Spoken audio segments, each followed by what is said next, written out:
Tagore stands as a unique emissary who carried the fragrance of Bengal's spiritual and artistic heritage into the drawing rooms and the lecture halls of the West.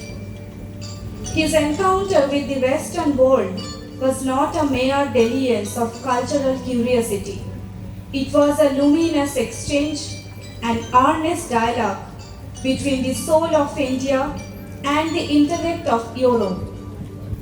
Tagore's peregrinations across England, France, Germany, America, and Japan were not triumphal processions of an exotic laureate, but heartfelt pilgrimages. He didn't merely preach, he listened.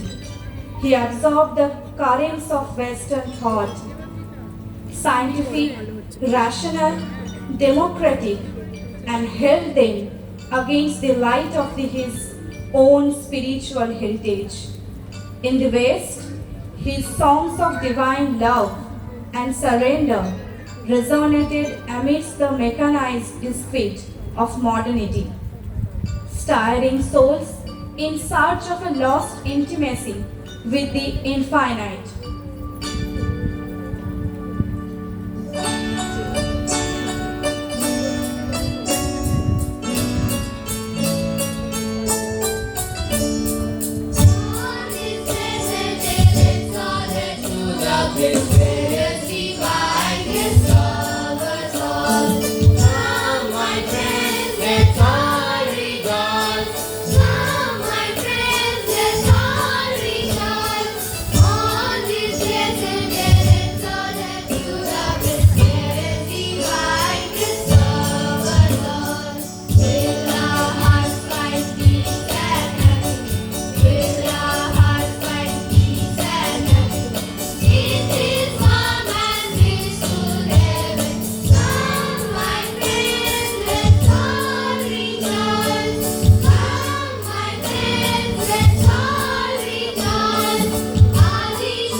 সীমার মাঝে অসীম তুমি বাজাও আপন সুর, আমার মধ্যে তোমার প্রকাশ তাই এত মধুর।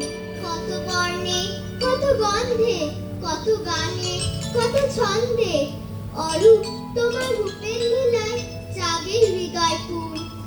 আমার মধ্যে তোমার শোভা এমন সুমধুর, তোমায় আমায় মিলন হলে সকলই যাই খুলে, বিশ্ব সাগর ঢেউ খেলায় উঠে তখন দুলে। তোমার আলোয় নাই তো ছায়া, আমার মাঝে পাই সে কায়া।